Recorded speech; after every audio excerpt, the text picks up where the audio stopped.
Bienvenido a Misterios del Mundo. Les presento, la Atlántida, la ciudad perdida.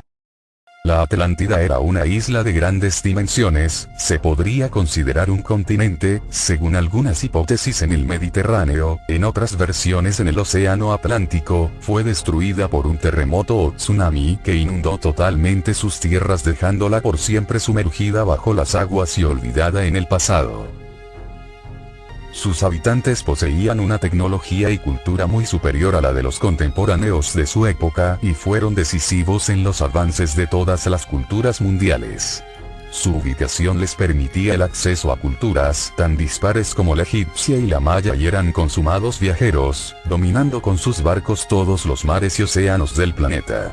La similitud entre estructuras arquitectónicas como las pirámides mayas y egipcias, o el parecido fonético de algunas palabras en culturas separadas por aguas y miles de kilómetros de distancia, se deben según los partidarios de la existencia de dicha isla o continente y a la influencia que los atlantes, nombre con el que habitualmente se designa a los habitantes de la Atlántida, gracias a su avanzada tecnología marcaron culturas de todo el mundo.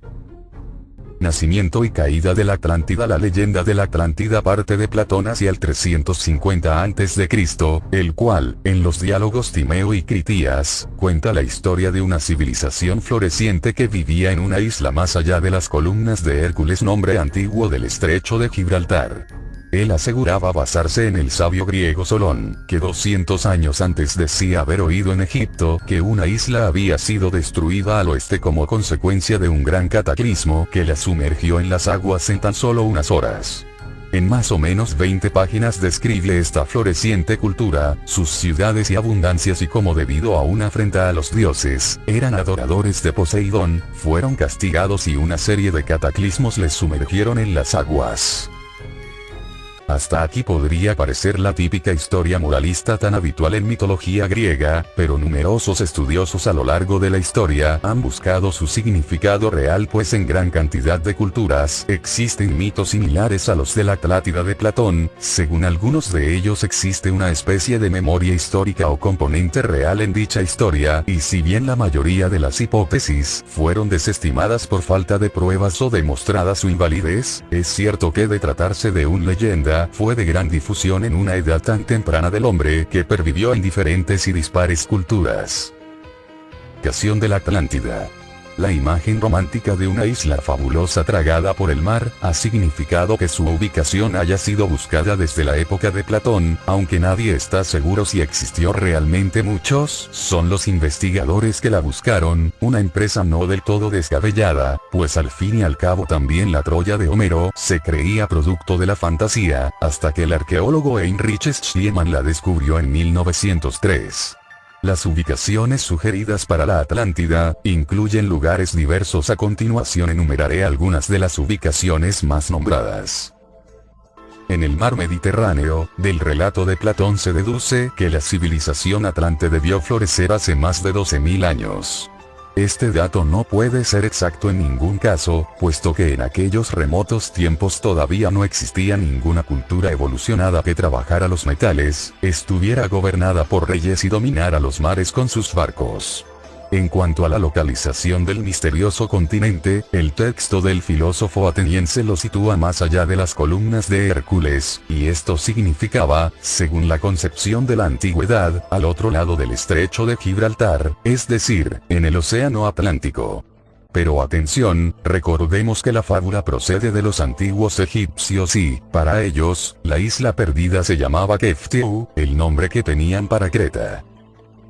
La fuente de información de Platón, el legislador y estadista Solón, pensaba naturalmente en griego, de modo que traduciría las indicaciones del sacerdote egipcio a su propia lengua, pudiendo producirse por esto algunos equívocos. Posiblemente los egipcios tenían en mente un lugar totalmente diferente al referido por Solón, ya que para esta civilización confinada en el valle del Nilo, el mundo conocido terminaba no ya en el Atlántico, sino en el mismo Mediterráneo. La teoría que desde 1909 ha sumado más adeptos afirma que la Atlántida fue Creta u otra isla cercana, la de Santorini. Por consiguiente, la civilización atlante se identificaría con la minoica. Son muchos los datos que apoyan esta tesis. Para los antiguos egipcios, Creta constituía un lugar de interés a causa de su cercanía y su fuerza, aunque resultaba casi inaccesible debido a su ubicación en mitad del Mediterráneo. Por otro lado, la decadencia y caída de esta civilización encaja con el dramático final descrito por Platón. Hacia el año 1500 a.C., una tremenda erupción volcánica en la isla de Tera, hoy llamada Santorini, originó terremotos, tsunamis y lluvias de cenizas que acabaron por dar el golpe de gracia a aquella cultura de la Edad del Bronce, que ya había sufrido anteriores seísmos. La Atlántida en América, al ser descubierto el nuevo continente, surgió, como es lógico, una nueva teoría: ¿podría ser América el continente descrito por Platón? ¿Era posible que las tierras descubiertas por Cristóbal Colón fueran parte de la isla soñada?